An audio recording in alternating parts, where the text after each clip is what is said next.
Recently Victor गाओ जो कि हैं vice president for China and globalization, उन्होंने एक बहुत ही स्ट्रॉन्ग स्टेटमेंट दिया।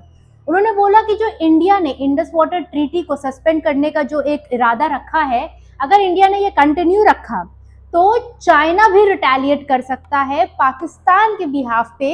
उस रिटेलिएशन में चाइना तिब्बत में जो ब्रह्मपुत्र ओरिजिनेट होती है वो क्योंकि अपस्ट्रीम है, वहां का पानी रोक सकता है। इस कमेंट के बाद हिंदुस्तान में उनको करारा जवाब दिया। हालांकि गवर्नमेंट का कोई ऑफिशियल स्टेटमेंट नहीं आया है और ये भी विक्टर गाओ का पर्सनल स्टेटमेंट था, चाइनीज गवर्नमेंट का स्टेटमेंट नहीं था। तो इंडिया की तरफ से जो आंसर गया, उस आंसर में जो सबसे बड़ी चीज उठ के आई वो है dilemma of Malacca. Hello everyone, this is Saumya from Saumya sphere और आज हम समझेंगे कि डेलिमा ऑफ मलक्का है क्या। तो जिस तरह से स्ट्रेट ऑफ हॉर्मुज जब रोका ईरान ने, बंद किया, तो पूरी दुनिया का जो ऑयल का फ्लो था, जो कोल का फ्लो था, वो रुक गया था।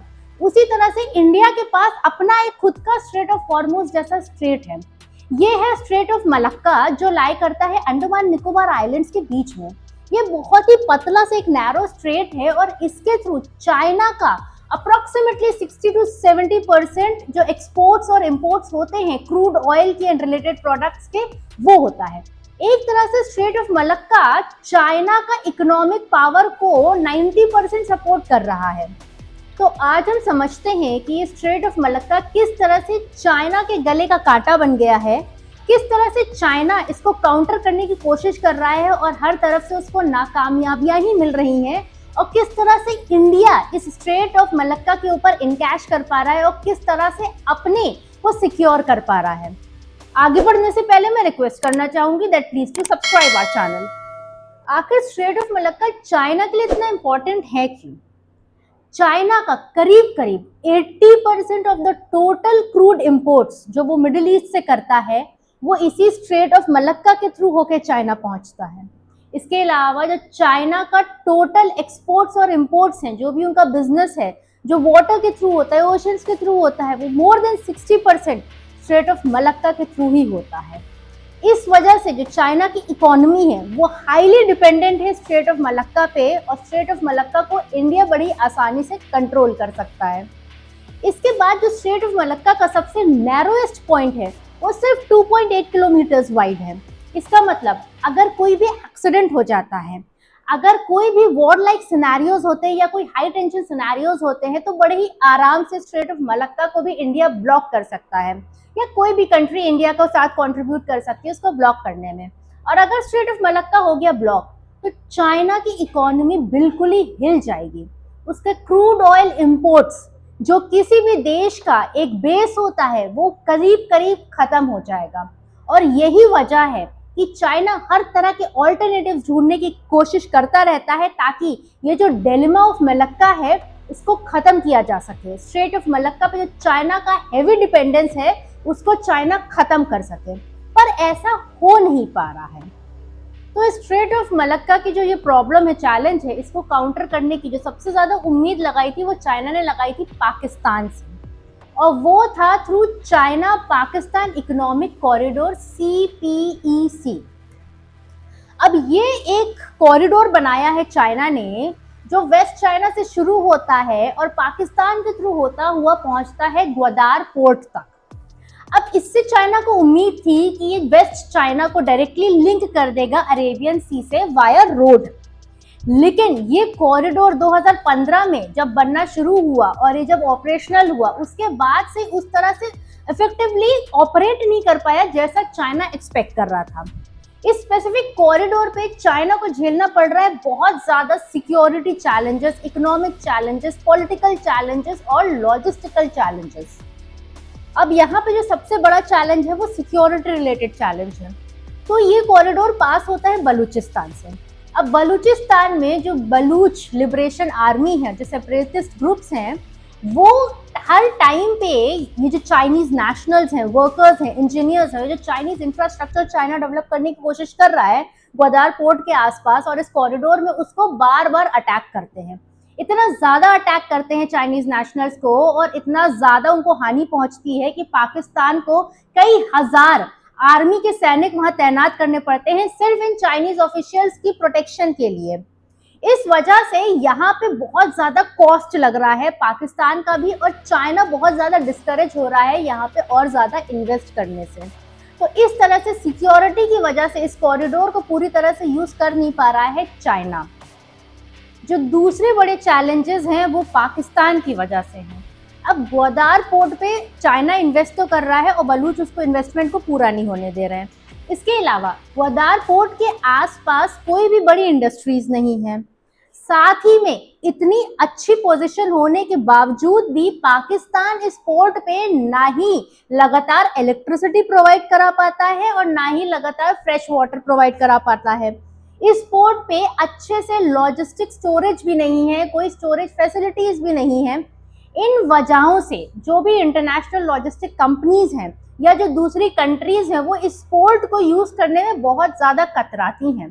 तो क्योंकि पाकिस्तान बीइंग पाकिस्तान इस अच्छी अपॉर्चुनिटी को ठीक से यूटिलाइज नहीं कर पा रहा है और बेसिक एमिनिटीज ही नहीं प्रोवाइड कर पा रहा है, ये पोर्ट चाइना के लिए परेशानी ज्यादा बनता जा रहा है बजाय कि इसका चाइना फुल्ली यूज कर पाए। इसके अलावा ग्वादार पोर्ट तक पहुंचने के लिए जो टेरेन है वो बहुत ही माउंटेनियस है, बहुत ही ऊंचे ऊंचे हिमालयस के माउंटेन्स हैं, वहाँ पे बर्फबारी हो जाती है, वहाँ पे लैंडस्लाइड्स हो जाती हैं और क्लाइमेट की वजह से, वेदर की वजह से बहुत ज़्यादा डिस्ट्रप्शंस होते हैं। इस वजह से ट्रांसपोर्टेशन कॉस्ट जो है वो बहुत ज़्यादा हाई हो जाता है। तो ये एक और रीज़न है जो चाइना को डिस्करेज कर रहा है ग्वादार पोर्ट को यूज़ करने से। इसके अलावा जो छोटी मोटी और परेशानियां हैं वो पाकिस्तान के साथ काम करने पे होती ही होती हैं, जैसे कि पाकिस्तान में हमेशा पॉलिटिकल इंस्टेबिलिटी रहती है, हमेशा मार कटाई रखी रहती है, हमेशा वहाँ पे जो है गवर्नमेंट है वो स्टेबल नहीं रहती है, इन्फ्लेशन अपने चरम पे होता है, हर चीज़ के कॉस्ट बहुत हाई होते हैं, हमेशा बलूचिस्तान परेशान करता रहता है। तो ये सारी चीज़ें चाइना को बहुत ज़्यादा डिस्करेज कर रही है और ये जो चाइना का एक बहुत ही बड़ा सपना था कि ग्वादार पोर्ट को यूज़ करे और जो स्ट्रेट ऑफ मलक्का है उस पर डिपेंडेंस अपनी खत्म कर दे, ये सपना बिल्कुल ही चकनाचूर होते हुए दिख रहा है चाइना को। आगे बढ़ने से पहले मैं आपसे रिक्वेस्ट करना चाहूंगी that please to subscribe our channel. तो जो नेक्स्ट काउंटर करने का तरीका चाइना ने ढूंढा है वो है स्ट्रिंग ऑफ पर्ल्स। ये स्ट्रिंग ऑफ पर्ल्स एक पूरा ऐसा रास्ता है ओशंस के थ्रू, सी के थ्रू, जो चाइना डेवलप कर रहा है, जो शुरू होता है अफ्रीका से, मिडिल ईस्ट को कवर करते हुए, फिर आता है ये पाकिस्तान, फिर इंडिया के बगल में अरेबियन सी के थ्रू पहुंचता है इंडियन ओशन में, वहां पे श्रीलंका, आगे बढ़ता है बे ऑफ बंगाल से होता हुआ म्यांमार में और फाइनली पहुंचता है चाइना। तो ये एक पूरा पर्ल का नेकलेस जैसा चाइना बना रहा है जिसमें इंडिया तीनों तरफ से इस रास्ते में जो ये चाइना डेवलप करने की कोशिश कर रहा है इसमें बीच में आ जाता है, पूरी तरह से कवर हो जाता है। अब ये स्ट्रिंग ऑफ पर्ल्स है, ये है इंडिया की गले की हड्डी, क्योंकि अगर ये बहुत ज़्यादा ऑपरेशनल हो गया और इसमें जितने भी पोर्ट्स चाइना बना रहा है ये सारे चाइना ऑपरेटेड होने वाले हैं, जो ऑपरेशंस होंगे, जो इंफ्रास्ट्रक्चर होंगे वो चाइना ऑपरेटेड होने वाले हैं। एक तरह से ये रूट यूज करके चाइना खुद को इकोनॉमिकली बहुत ज्यादा डेवलप तो कर ही लेगा, स्ट्रेट ऑफ मलक्का के ऊपर उसका डिपेंडेंस कम होने लगेगा और इंडिया को नीचे से पूरे ओशन में वो घेरना शुरू कर सकता है। इस वजह से जो उसकी प्रेजेंस है सीज में वो भी बहुत ज्यादा बढ़ जाएगी। अब जो ये नाम है स्ट्रिंग ऑफ पर्ल्स, ये चाइना खुद कभी नहीं यूज करता है, पर ये जो लाइन दी गई है स्ट्रिंग ऑफ पर्ल्स का जो नाम दिया गया है, ये 2015 में एक अमेरिकन कंसल्टिंग कंपनी है बूज एलन हैमिल्टन नाम की, ये उन्होंने टर्म दिया है। इसमें जो मेजर पोर्ट्स हैं जो चाइना कवर कर रहा है, जिसके थ्रू वो ऑपरेट करने वाला है, वो हैं पाकिस्तान का ग्वादार पोर्ट, हम्बनतोता पोर्ट श्रीलंका का, Kyaukphyu deep sea port Myanmar में और जिबौती पोर्ट अफ्रीका में। इसके अलावा port of Piraeus, port of Doraleh, port of Colombo और पोर्ट ऑफ चित्तागोंग भी इसका पार्ट है। तो ये जो स्ट्रिंग ऑफ पर्ल्स है ये जरूर इंडिया को परेशान करने वाली चीज है, पर इसमें जितने भी पोर्ट्स हमने गिने वो सारे के सारे पर्ल्स नहीं है। जैसे ग्वादार पोर्ट हमने डिस्कस किया, वो तो चाइना को बहुत ही परेशान कर रहा है। इस तरह के और भी पोर्ट्स हैं, पर इसका मतलब ये नहीं है कि इनके थ्रू चाइना अपनी प्रेजेंस बढ़ा नहीं सकता, डेफिनेटली बढ़ा सकता है। तो स्ट्रेट ऑफ मलक्का को अगर चाइना कॉन्कर करना चाहता है तो स्ट्रिंग ऑफ पर्ल्स के थ्रू ही कर सकता है, लेकिन ये एक बहुत ही फार साइटेड चीज है, बहुत बाद में पॉसिबल हो सकती है। लेकिन जो स्ट्रेट ऑफ मलक्का है, क्योंकि वो इतना पतला है, सिर्फ 2.8 किलोमीटर है अपने सबसे पतले रास्ते में, उसको हैंडल करना इंडिया के लिए बड़ी ही आसान बात है। इसके नेक्स्ट जो एक और रूट, एक और तरीका चाइना सोच रहा है, यूज करता भी है ताकि वो स्ट्रेट ऑफ मलक्का पे डिपेंडेंस कम कर दे, वो है आर्कटिक रूट्स को यूज करना। अब आर्कटिक जो जगह है, जो सी है, उसमें चाइना का डायरेक्ट प्रेजेंस नहीं है, पर चाइना जैसे कि हर चीज पर अपना कब्जा जताता है, वैसे ही चाइना खुद को ट्रीट करता है वेरी क्लोज टू आर्कटिक, और इसी ट्रीटमेंट जो वो खुद को दे रहा है, इसकी वजह से भी आर्कटिक वाला रूट जो है वो यूज करना चाहता है।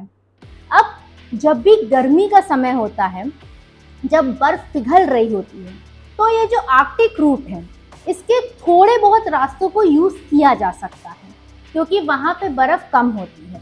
लेकिन ये जो विंडो है, जब वहाँ बर्फ कम होती है, ये बहुत ही छोटी है, और वहाँ का जो वेदर है वो हमेशा ही बहुत हार्श रहता है। तो चाइना इन रूट्स को यूज जरूर कर रहा है, लेकिन बहुत कम यूज कर पाता है, क्योंकि बर्फ का जो एक तेवर है वो आप हमेशा गेस नहीं कर सकते।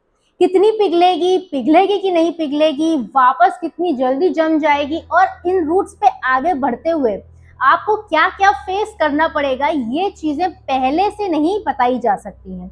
और इसी वजह से जो आर्कटिक यूज करने का सपना है चाइना का, ये यूज डेफिनेटली हो रहा है, पर बहुत ही कम मात्रा में हो रहा है, और इसके साथ एसोसिएटेड जो रिस्क्स हैं और जो कॉस्ट्स हैं वो बहुत ज्यादा हैं when compare to strait of Malacca.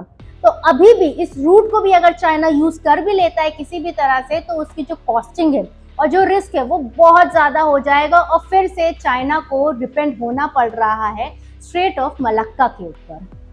अब चाइना हर साल अरबों खरबों रुपए वेस्ट कर रहा है, इन्वेस्ट कर रहा है, सिर्फ इसलिए कि स्ट्रेट ऑफ मलक्का पे डिपेंडेंस कम हो जाए या खत्म हो जाए, पर उसमें बहुत ज्यादा सक्सेस चाइना को मिल नहीं पा रही है।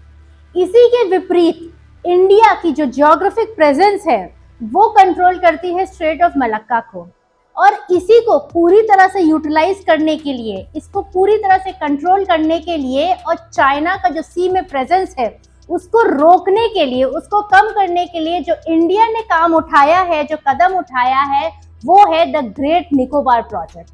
The great Nicobar project Andaman and Nicobar islands में इंडिया डेवलप कर रहा है मल्टीपल पोर्ट्स और मल्टीपल इंफ्रास्ट्रक्चर, ताकि जो इंडिया की प्रेजेंस है, इंडिया की नेवल प्रेजेंस है, इंडिया का जो बिजनेस प्रेजेंस है, वो बढ़ाया जा सके, और इस कदर बढ़ाया जा सके कि कभी अगर फ्यूचर में वॉर लाइक सिनेरियोज आते हैं, या फिर जैसे चाइना के कमेंटेटर गाओ ने अभी बोला कि हम ब्रह्मपुत्रा को रोक देंगे, इस तरह के अगर कोई भी सिनेरियोज आते हैं, तो इंडिया स्ट्रेट ऑफ मलक्का को यूज करके चाइना को काउंटर कर सके। अब ये ग्रेट निकोबार प्रोजेक्ट जो है, ये इंडिया ने ऑलरेडी शुरू कर दिया है, और इसमें जो इन्वेस्टमेंट हो रहा है वो कई हजार करोड़ का हो रहा है।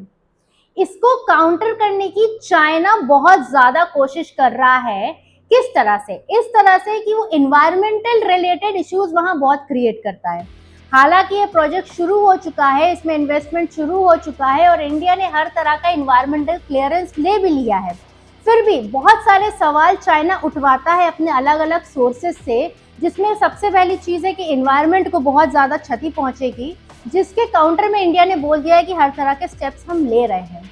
अंडमान निकोबार के जो लोकल्स हैं उनको भी इससे बहुत ज़्यादा फाइनेंशियल फ़ायदा होगा, उनका डेवलपमेंटल फ़ायदा होगा, और वहाँ के लोकल्स ने कभी भी किसी भी तरह की कोई कंप्लेंट नहीं की है। लेकिन चाइना अपने सोर्सेज से वहाँ पे एनवायरमेंटलिस्ट्स के थ्रू बहुत ज़्यादा डिस्ट्रप्शन पैदा करने की कोशिश कर रहा है, हालांकि वो हो नहीं पा रहा है। इसके अलावा चाइना इन एनवायरमेंटलिस्ट्स के थ्रू या फिर अलग अलग फॉरेन एजेंसीज के थ्रू इस तरह की बातें बोलता है कि जो निकोबार आइलैंड्स में जो आदिवासी हैं उनके राइट्स को आप खराब करेंगे, जिसको इंडिया ने बोला है कि जो वहाँ की कोर निकोबार आइलैंड में रहने वाले जो आदिवासी हैं उनको हम अभी भी टच नहीं करेंगे, वो वैसे ही रहेंगे। और अगर थोड़े बहुत आदिवासी जो बहुत ज़्यादा कोर में नहीं, उनकी कुछ लैंड अगर हम ऑक्यूपाई करेंगे भी, तो उनको अंडमान निकोबार आइलैंड्स में ही कहीं और पहुंचा दिया जाएगा, वहां पे उनको बसा दिया जाएगा। इसी तरह के बहुत सारे इश्यूज चाइना पैदा करवा रहा है, पर इंडिया उसको काउंटर कर रहा है, और Nicobar the great Nicobar project already शुरू हो चुका है। बट ये रिसेंटली हम लोगों के सामने एक बहुत बड़ा इशू उठाया गया था जब मिस्टर राहुल गांधी निकोबार आइलैंड्स में पहुंचे थे और उन्होंने जाके स्कूबा वगैरह किया था और बोला था कि ये पूरी जो ग्रीनरी है ये खत्म हो जाएगी, पूरा आइलैंड बैरन हो जाएगा, नरेंद्र मोदी और उनकी सरकार यहाँ पे डेवलपमेंट के नाम पे जो इंफ्रास्ट्रक्चर बनाएगी, सारी ब्यूटी खत्म हो जाएगी, ये हो जाएगा, वो हो जाएगा। वो भी इसी डायरेक्शन का एक काम हो सकता है, ऐसे बहुत सारे एनालिस्ट बोलते हैं। तो एक्चुअली राहुल गांधी का वहां जाने का क्या मकसद था, वो तो बिल्कुल ही चकनाचूर हो गया, वो पूरा नहीं हो पाया, क्योंकि इसी तरह का एक डेवलपमेंट तेलंगाना में भी हो रहा था जहां पे फॉरेस्ट उनकी ही गवर्नमेंट काट रही थी। खैर वो एक अलग एंगल है, लेकिन definitely the great Nicobar project India के लिए बहुत ज्यादा महत्वपूर्ण है और इंडिया उस पर पूरे जोर शोर से काम कर रहा है। और वहीं चाइना बहुत ज्यादा परेशान हो गया है क्योंकि स्ट्रेट ऑफ मलक्का से उसका जो डिपेंडेंस है वो खत्म नहीं हो रहा है और इंडिया वहां और ज्यादा तेजी से डेवलपमेंट करना शुरू कर चुका है। तो चाइना को हर तरह से काउंटर करने का वाटर के थ्रू, सी के थ्रू जो एक रास्ता था वो इंडिया ने काम करना शुरू कर दिया है और चाइना इसीलिए हो रहा है परेशान। इसी तरह की और इंटरेस्टिंग इंसाइट्स के लिए, सिनेरियोज के लिए, डिस्कशंस के लिए please do subscribe our channel and like our videos. Thank you so much.